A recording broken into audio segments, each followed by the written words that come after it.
I am out of shape. Whew. It's been a while since I had a rucksack on. I think about 2 months since the last time I went out camping. And I've been getting cabin fever. And despite the fact I was saying I need to get out camping, I need to get out, still feel all the resistance, all the anxiety, the nervousness, still.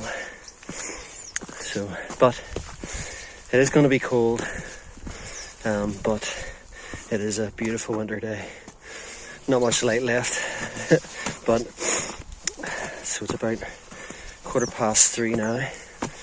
And I'm sure it'll be getting dark at around 4, and it'll take me about 45 minutes getting into the woods to the camp spot. So I imagine all the light will be gone by then. Oh. But while there is sunshine and blue skies, I will absorb that. So part of me wants to get into the woods quickly, start getting set up, but then I think what I really need to do is just to enjoy this. So slow the pace down and just absorb, the gorses in bloom. I actually saw a 3-cornered leek and a crocus. So it's only the first week in January, but starting to see some of the first indicators of what we know of as spring.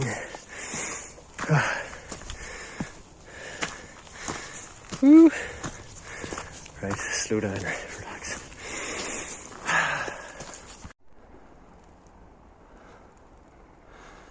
And it's gorgeous looking back for a wee breather. You can see Scrabo Tower. I can see the Mournes silhouetted. Mourne Mountains. Strangford Loch, tides out. You can see Island Hill. Absolutely beautiful. Especially with the blue skies and the golden winter sunlight. Oh, that's beautiful. There's a couple of wee robins on the trail. Hello. Hiya.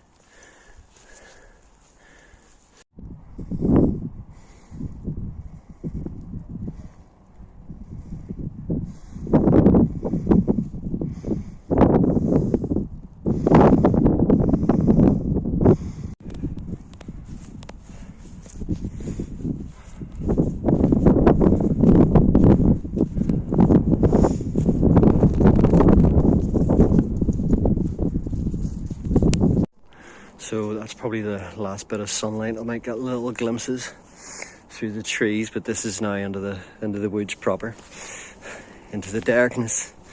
And then once it's dark at about 4, that'll be it until about 8 o'clock. Another reason why I wanted to be in the woods and have a fire is also it gives you something to do. Like I do want to come here and be with my thoughts and give space to the build up of voices from over the past few months,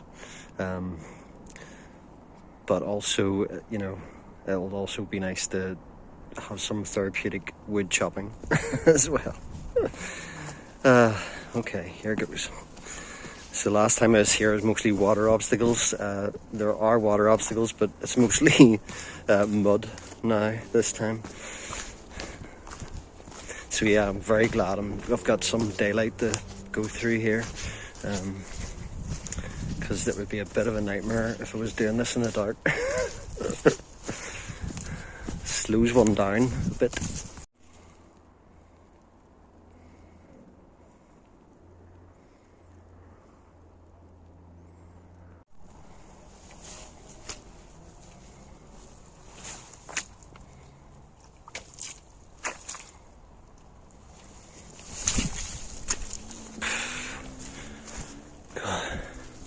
I think half the reason the mud is so bad is because dirtbags use this and they carve up the ground, dig these massive channels.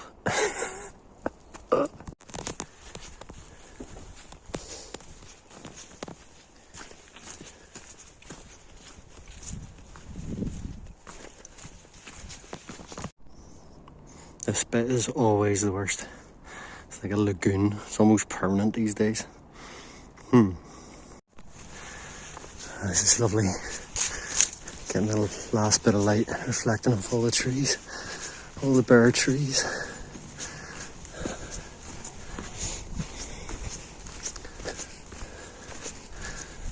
And there is a spot here. It's on the other side of Wee Stonewall. And it would be lovely actually just to camp there and watch the sun go down. And I think it'd be lovely in the summertime or in some of the longer nights. But realistically the sun's going to go down and then it'll be dark. Yep, someday I'll camp here. Especially when I don't need a fire as well. Like, I wouldn't want to have a fire there. I don't mind in the woods in the winter. And this is exactly the time of year to justify having a nice big fire. So, another time, another day, another time of year. For now, I'm actually into the section of woods that I want to get into, which is demarcated by this the remnants of an old stone wall. Which I love seeing these little artifacts, historical artifacts, remnants of a time gone by. Okay, not long now until I'm at the fire break, where my wee camp spot is. Look at that sun, oh, lovely. So 3:45 now, so yeah, probably about another 15 minutes of that, which should be enough to get me to my spot, or my spot that I share with several other people, or one other person. At least I share it with my bros when we're camping together, and I think there's maybe one other person who uses it as well. And he seems, or he or she seems pretty sensible, leaves a nice clean camp spot, leaves no trace or no obnoxious trace. So that's quite nice to know there's somebody respectful using that spot as well. I think I'll leave some extra firewood for them. Just navigating another water obstacle here.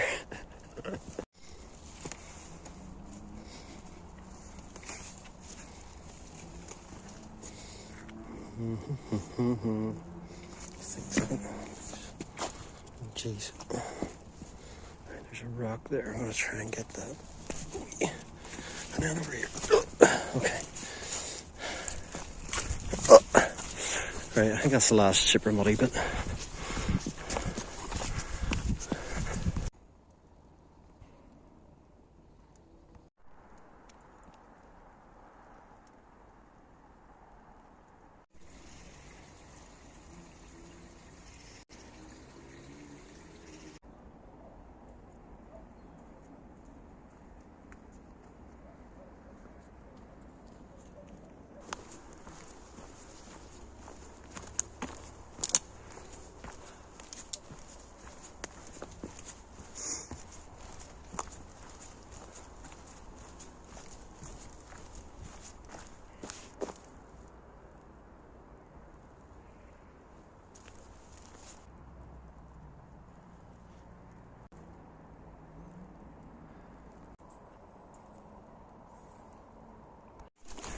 So making my way in to my wee spot. I just bumped into a lovely family there. Had a nice wee chat. Turns out they live right in the back of the woods, and our father and son seem like they're into their camping as well. So that was a nice, especially whenever you're feeling anxious and thinking you're doing something weird, out of the ordinary, all the little anxieties about all sorts. So it's nice getting little reassurances like that. Now, he had mentioned there is somebody up here with a fire. So now it may not be here, but it seems like there is somebody else in the woods who has a wee fire going. So who knows who that is, where that is. But yeah, we'll see. There's always that possibility I get to this wee spot that is not mine. I could get there and somebody else might be there, so if that's the case, I'll just have to wing it. Find somewhere else. Maybe meet somebody new, meet a new friend. Who knows?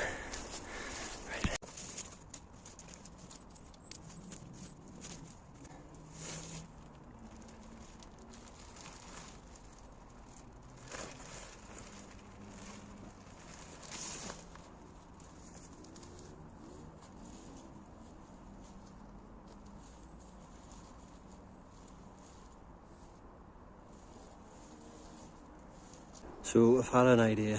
I would like to show people what the Fjern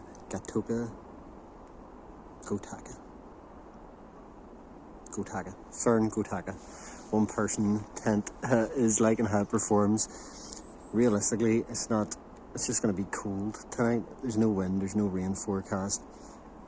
You're not going to find out from this video whether it performs well or not. But I also I've got my tarp with me, and what I'm thinking about doing is, part of why I like hammock camping is because I'm not separated from, the world, the environment around me.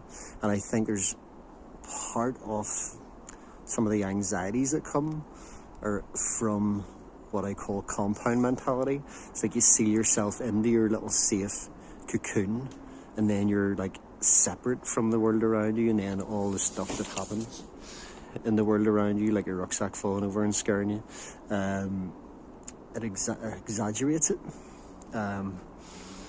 So I think I'm actually just going to, benefit from the inner, having, somewhere to, it's obviously waterproof ground sheet, get a bit of protection from that. Yeah, and it's a little bit more open.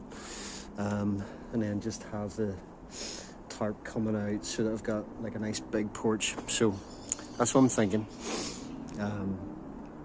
Either way, it'll be better than last scenario where I ended up sleeping on the ground accidentally. So yes, this will not be a full review of the Gökotta tent. This will be half a review of the inner.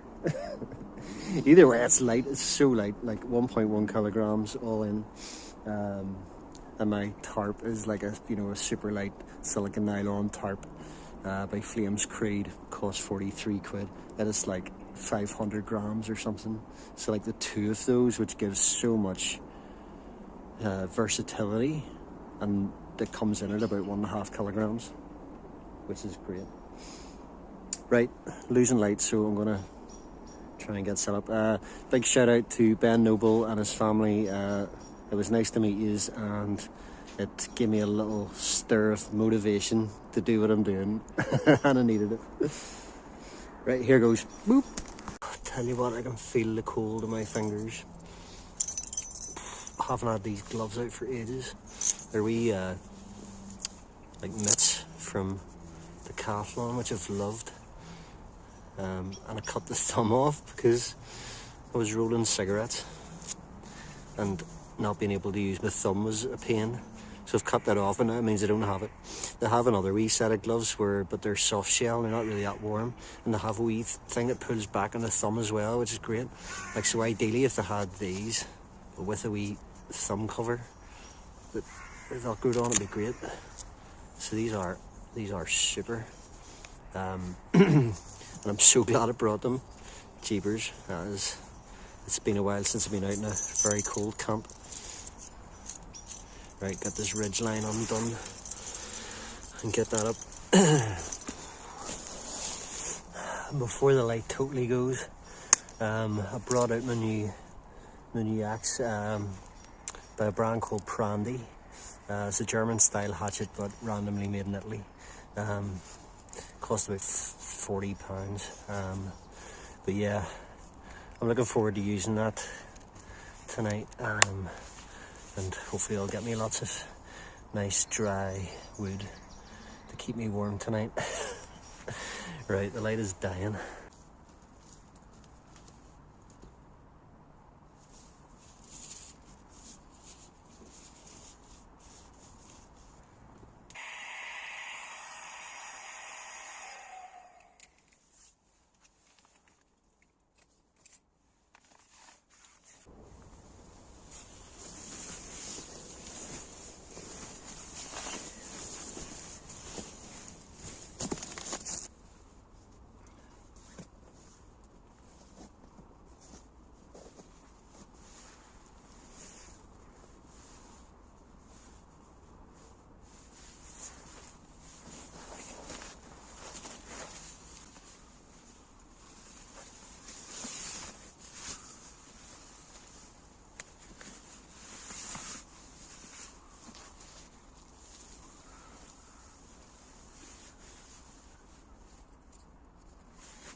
So I have to say I'm sweating.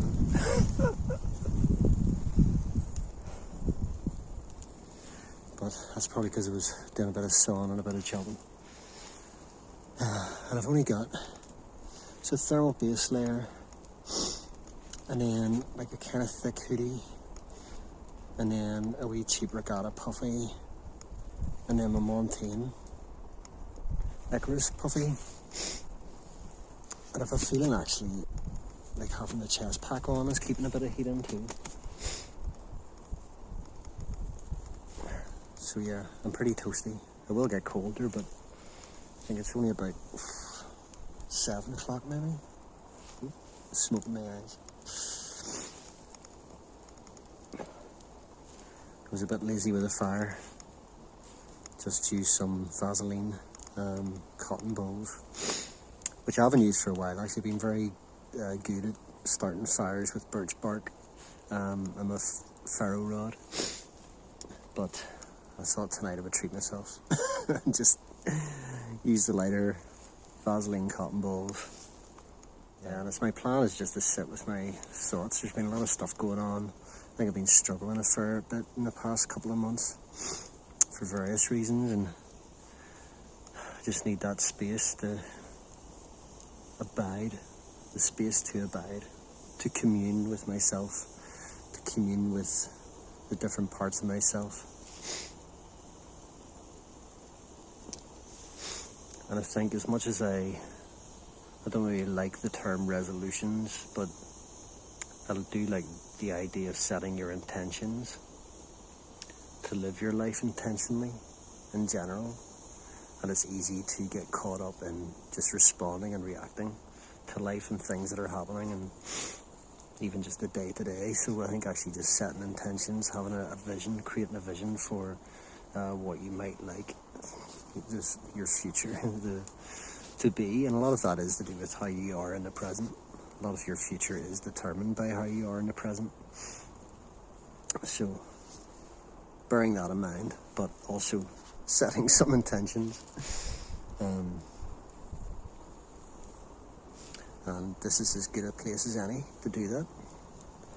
On your own in a forest with a wee campfire. Already had a wee spook. Thought I heard somebody coughing. I was like, what the fuck? But it's pitch black, like. Pitch black. So yeah, there was this point where I was like, it's pretty relaxed, no anxieties. Like, I love the hike. Hiking's great. Coming into the woods, great, love the woods. And then there's this point where it's dark, but you're in the zone doing stuff. And then it's just quiet. And then you hear something, you're like, what the fuck? So this is highly unusual. But I didn't bring any booze. So I'm having red bush tea. Smells lovely. And I do actually like a wee cup of red bush tea in the house from time to time. But I think the only time, yeah, I always bring a flask of whiskey, and quite often a flask of whiskey and a few beers.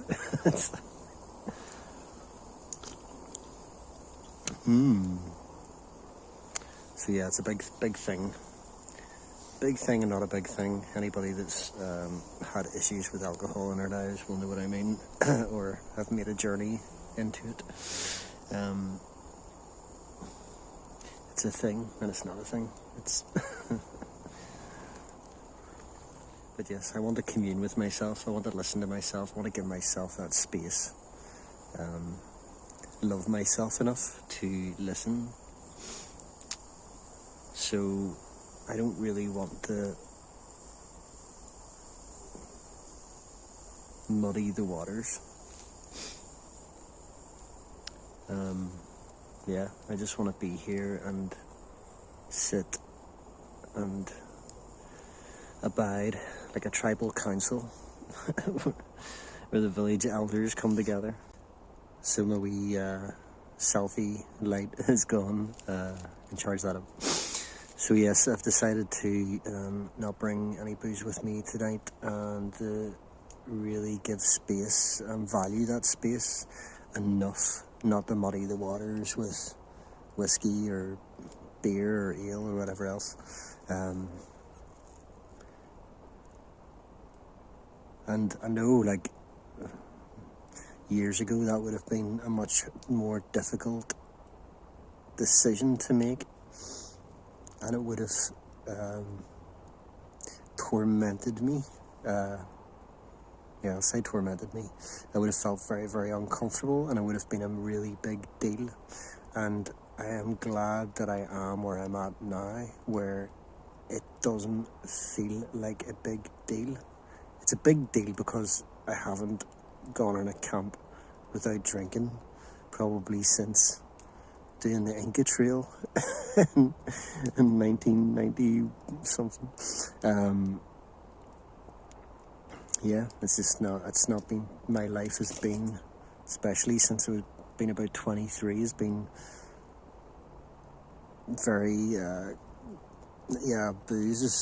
alcohol has been very close to me, bit of a security blanket, for many, many years, and it definitely got the better of me at different times in my life, and as much as there were plenty of good nights, there's definitely a stage that I reached where I realised I was stealing from myself. I was putting myself in the back foot even when I wasn't on the back foot, but whenever I was in the back foot and life was doing its thing and challenging me, then the drinking just made that an even worse situation than it would have been otherwise. And so over the past 3 years, I've been making, or maybe 2 years, I've been making changes to the role that alcohol plays in my life. And one of the changes was to stop going to the bar. I went to the bar every night of the week for about 7 years. That was one of the biggest changes. But then it's easy to still drink every night of the week at home. And I would happily do that. That's where it started. I wasn't a bar person. I was very shy. I was very introverted. So going to the bar didn't really matter. I was happy to sit in the house and drink on my own. That was another interesting part of my journey. And music was a big part of that. But not all of it. But anyway, stopped going to the bar. That was a big thing. I felt like that was an opportunity in various ways. But then I was able to make changes with drinking at home, where I was able to not drink every night. I thought it would be impossible at one point for me to drink every other night. I thought that would be almost unachievable, but that I'm able to do that now. I'm able to go several nights without drinking, and yeah, and here's one of them. Here's one of the nights where I'm not drinking, and there's a simplicity in it and a subtle richness in it. And I'm doing this out of self-love, loving myself enough, and also knowing the nature of what these things do for us, or what they do to us, what role they're fulfilling, and understanding the nature of the beast a bit. So anyway, I'm here to listen to myself, to love myself, to give myself space, a bit of quiet and silence, to do a bit of reflection and a bit of listening. And yeah, reflecting on what has been and looking to what may be to come. Sorry for the bad lighting.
Morning.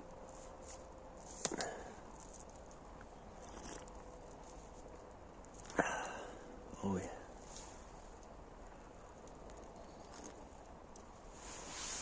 It's a misty morning. It's about 9 o'clock. I got up at about 8:30, just when it got bright. Yeah, it's just after 9. Again, didn't sleep. I had just throughout the night, went to bed at about 11, and I would just, as soon as I would fall asleep, I would wake up again. And then that was basically it until about 6 in the morning. And I did actually remember a vivid dream that I had. So I know I fell asleep for a time then, but I think it was for an hour. An hour, slightly more. So I think I've got about 2 hours sleep altogether. But I actually just enjoyed lying there anyway. Nothing being asked of me, not on work. Just total...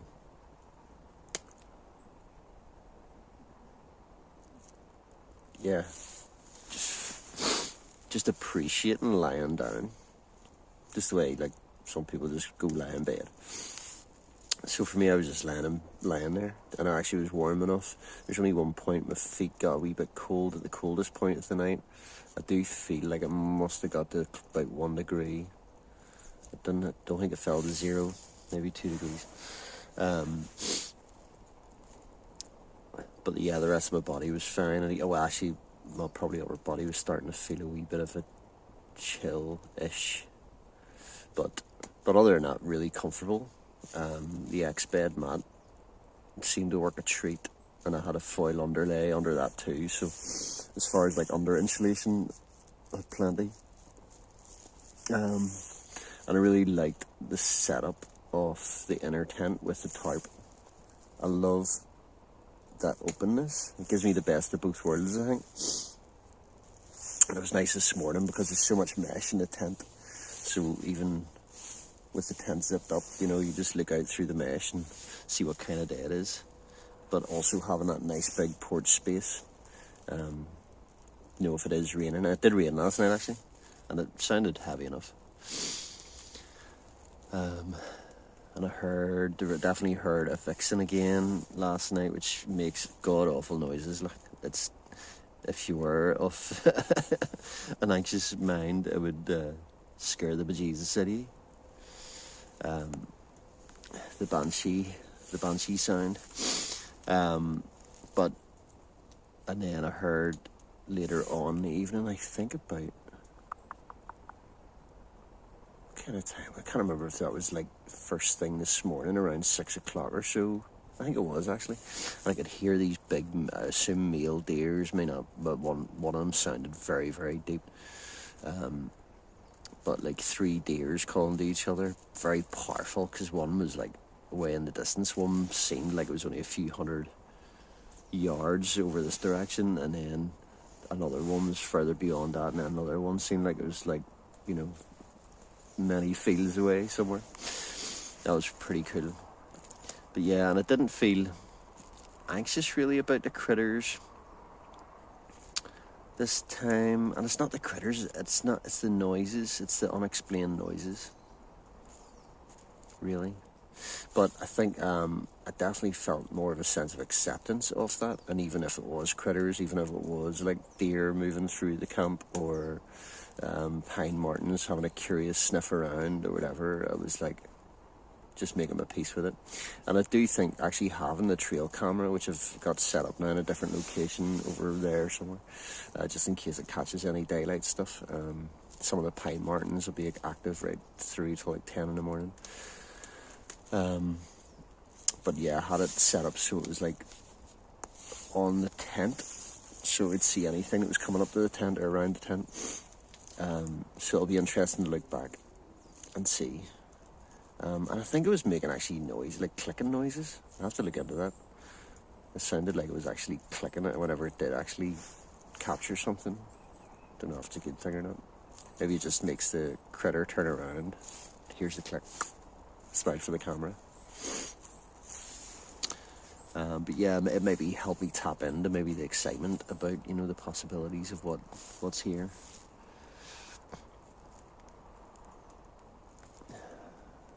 Yeah, I'm glad I didn't drink last night.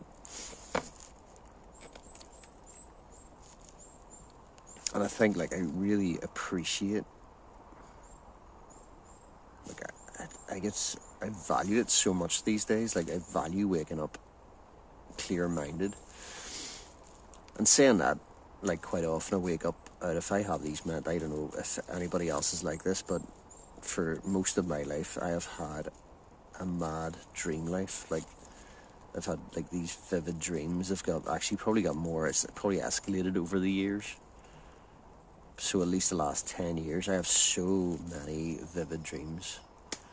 And every day I wake up, I kind of have to, and this is one of the other perks of not being at the bar every night until 2 o'clock in the morning, or staying up drinking until 2 o'clock in the morning, is I get up a bit earlier, and I love having this space before I go to work. Just have a coffee, stand outside my flat, and just allow the dreams and the feelings of the dreams just to sit with me, and to sort of almost make my peace with them, or allow them to evaporate naturally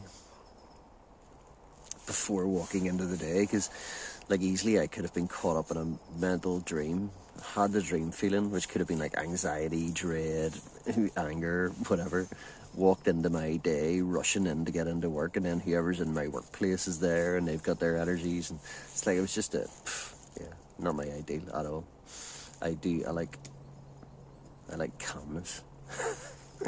So yeah, having that space, but being able to waking up sober is so valuable to me. I appreciate it every day that it happens. I'm like, oh, this is so good. This is much better. And I still haven't figured out exactly what it is that makes me want to have a drink. And it's not the drink itself. It's something that it facilitates. And I think it's... Well, I'll go into that another time. I've got a few theories. I don't think it's just one answer.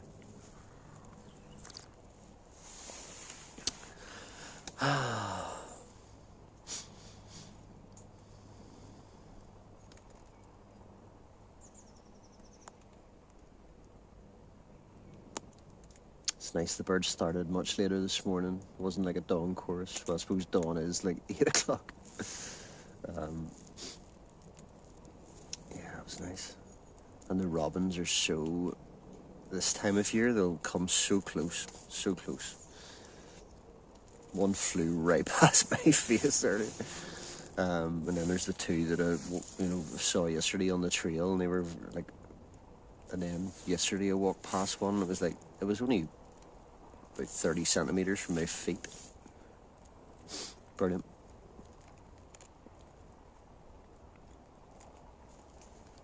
There's a lovely mist hanging in the fire break here, which is lovely. We heard a buzzard earlier, actually, during the dawn chorus. There's a wood pigeon flying. Right, I'm going to enjoy my coffee. One thing when I bring my whiskey is I bring my mug, the GSI Infinity mug. And I might bring it even when I'm not having a whiskey, because trying to get this onto a collapsible mug and then get it off again when you've got it full of coffee is a bit fiddly, let's say. But it's doable. But whenever it's cold, everything's a wee bit more difficult, and you want everything just to be a bit more smooth and easy.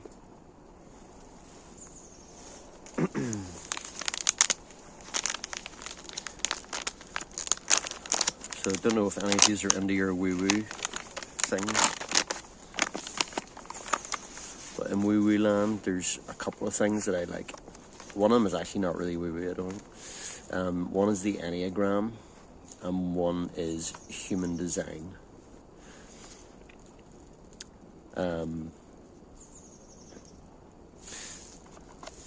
So, Enneagram has been in existence probably for about 2,000 years. Thereabouts, give or take, 1,500 years. Possibly originated with the Desert Fathers, Christian mystics. And is being used by Christian mystics and Muslim mystics over the years. And the way I see it is basically as it's just a description of different personality types. So it's like an early form of Myers-Briggs, but I think there's a lot more depth to it in some ways.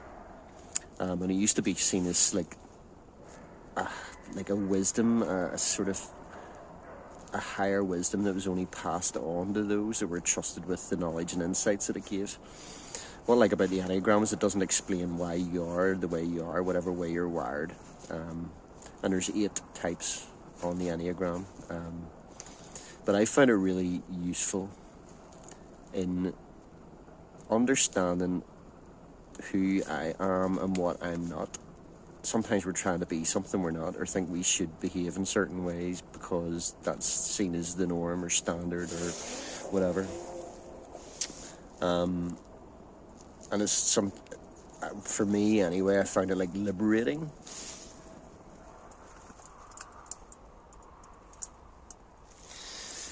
To let go of the things that I am not, accept who I am, embrace who I am. I was going to say uniqueness, but there's a lot of people that are wired in a very similar way to me, and will have similar sort of attitudes to things or behaviours.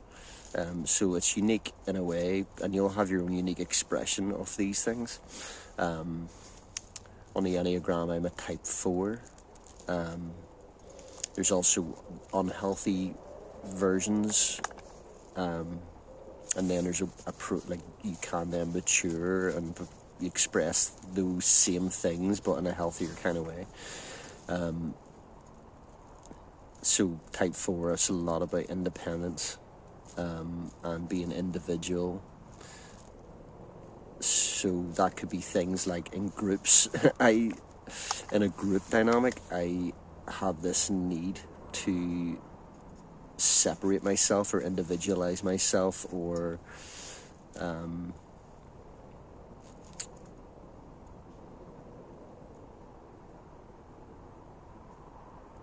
to have some sort of uniqueness in it. And actually, the person that I listened to was a guy, Richard Rohr. Richard Rohr's I think he's a Franciscan monk. He doesn't look like a monk. He doesn't dress like a monk. But he is one of the sort of main proponents of the Enneagram, and he's kind of old school in that he understands the tradition of how it was passed on orally to those that were trusted, as opposed to now there is a kind of Instagram-y pop psychology type of following of the Enneagram. Not that that's a bad thing necessarily. More people are getting access to the information. Sometimes I feel like the method itself can affect how we internalize things and perceive them. Oh, there's the sunlight coming in. Nice. Anyway, that's the Enneagram. That's one thing in woo-woo land I would definitely switch people on to.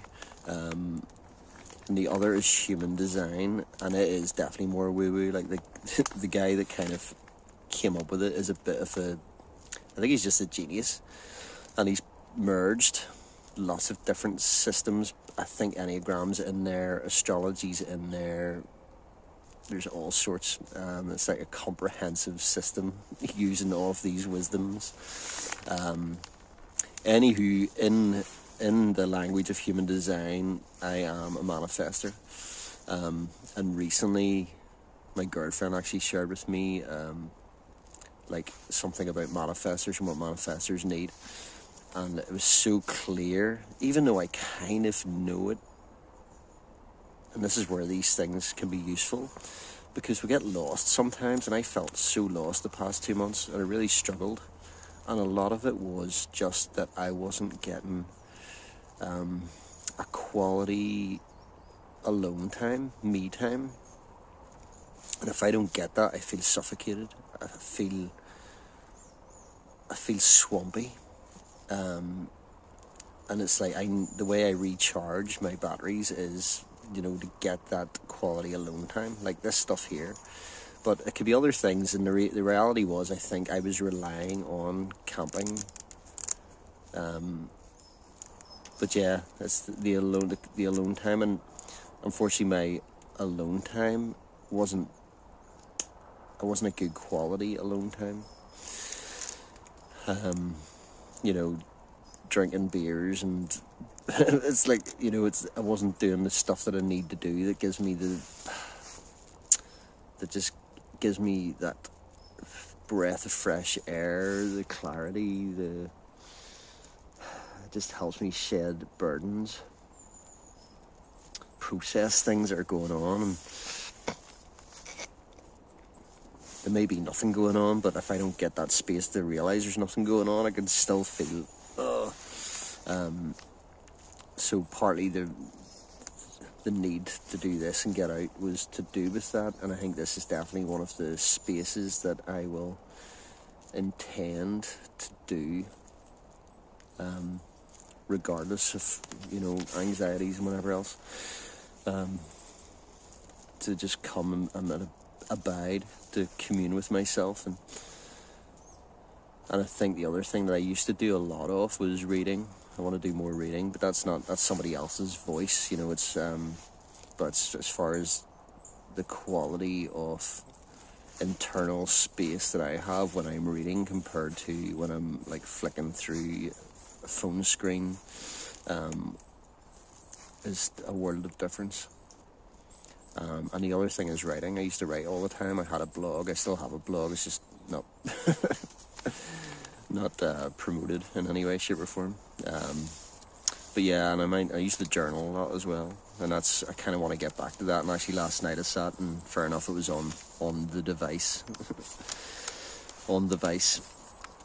and just on like a little app, just journaling, just writing down thoughts that were coming to me and reflections, and that was so good, just sitting by the fire, and anything that came into my head or came into my mind, just to jot it down. And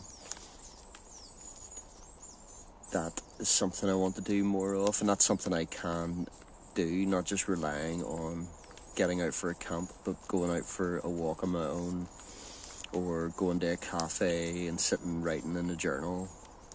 That kind of quality of alone time, that's what matters. It's not about being alone, it's about the quality that's there, and it's really about tuning into myself, being a good friend to myself, setting aside time, like you might do in a good sort of friendship, where intentionally you choose to say, let's make it happen. Let's set aside time to be with each other, and that's basically what needs to happen for me. And if I don't do that, I just become, there's a stagnancy, swampiness, and then that can get translated into how you behave with other people. So especially the people you love in your life, or the people you're close to, you spend the most time with, that can displace itself onto people that don't deserve it. And I thought I was managing that, but I don't think I was managing it as well as I thought. No, I definitely wasn't, realistically. So part of my setting my intentions for the year to come is about making that happen, taking responsibility for that, for me and for other people in my life too. It'll be better all around. So there you go, there's some woo-woo stuff you can look into. The Enneagram, and I would look up Richard Rohr for that, R-O-H-R. Not everybody will like him, but I really liked his descriptions actually laughed the first time I heard him describe Type 4. I was like, oh my god, that's me. And then human design, far more woo-woo, but there's definitely some good insights in there. Yep. And it can be helpful. It's not everybody's cup of tea. I know, even though I'm very self-aware, I can get lost at times, and all the awareness goes out the window. You know, it's like I might have, you know, star charts for them, you know, the stars, so I can navigate through life very easily. That's all fine and well until the clouds come along and cover up and you can't see the stars to navigate by, and you're like, and you either just wait it out and hope the clouds pass and buckle down, or find other ways to navigate. I wish you well on that journey, wherever you are at. Right, I've yacked so much, my coffee's cold, the water's cold. So I've got a love-hate relationship with this Optimus Crux stove. I love that it folds up, like to have a wee backpacking stove that goes, folds flat. Brilliant, absolutely fantastic. But I'm having issues that I don't have with any other stove that I have. Even my little cheap Chinese BRS stove don't have this issue. And it's like whenever you screw the stove onto the canister, like there's so much gas escapes, so like there's a lot of gas wastage. And also I saw on Reddit as well that people have experienced this as well. It just seems to, it doesn't seem to burn evenly, or like, it's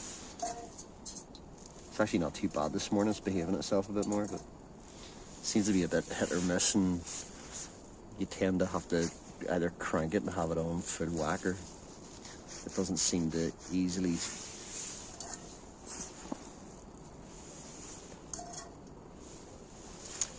Basically, the flame seems to be a bit all over the place. So.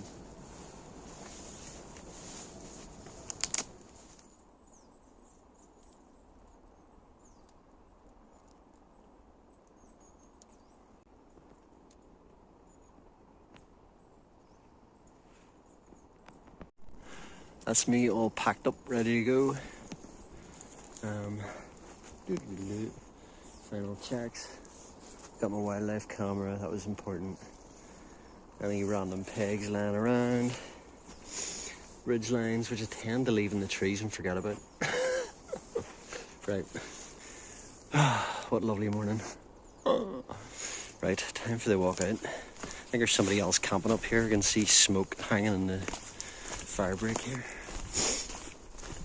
Wonder who it is. It definitely got frosty last night. Hear the crunch.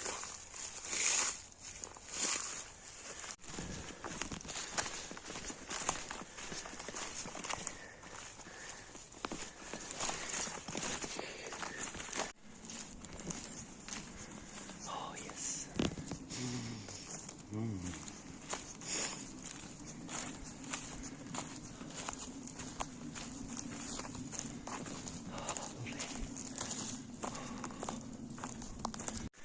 This is pure magic. Sun blazing.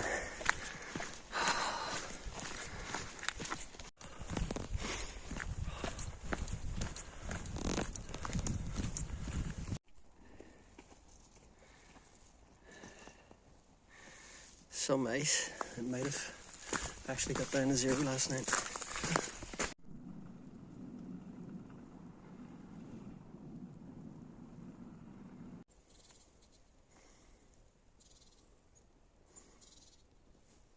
This bit is ridiculous.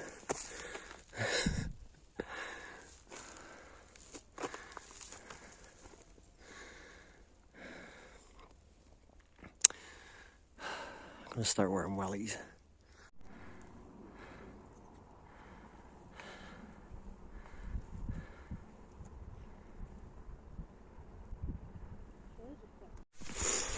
Just met another family who were on dirt bikes. It's like Sunday dirt biking day. Family pastime. Not exactly what I was expecting, I suppose. I was more anticipating a group of teenagers, or but no, it's just a wholesome family Sunday activity. Ripping up the trails. Wow, this is just absolutely gorgeous. And if I wasn't aiming to get a bus, the next bus, I would just bask in this. It is glorious. Like, I sound like I'd never see blue skies, but I feel like it's few and far between. There has been this summer and winter, or the past summer and winter.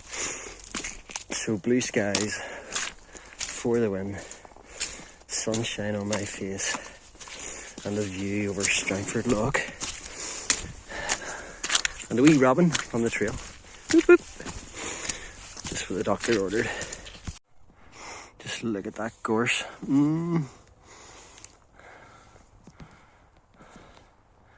Smell as well. That sun is warm enough that it's giving off that lovely coconutty sun cream smell. So amazing. Actually nearly fell head first into a pile of gorse trying to get across one of them water mud obstacles. That could have been interesting. Lovely winter colour.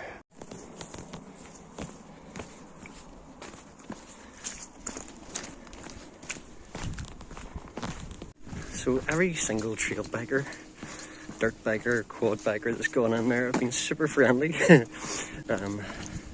I must have had some stereotype about people abusing the countryside, but also like that area was basically mined for lead and it's known as the lead mines, so it's been already abused for for longer in a much more significant way than somebody ripping around the trails on a Sunday with their family.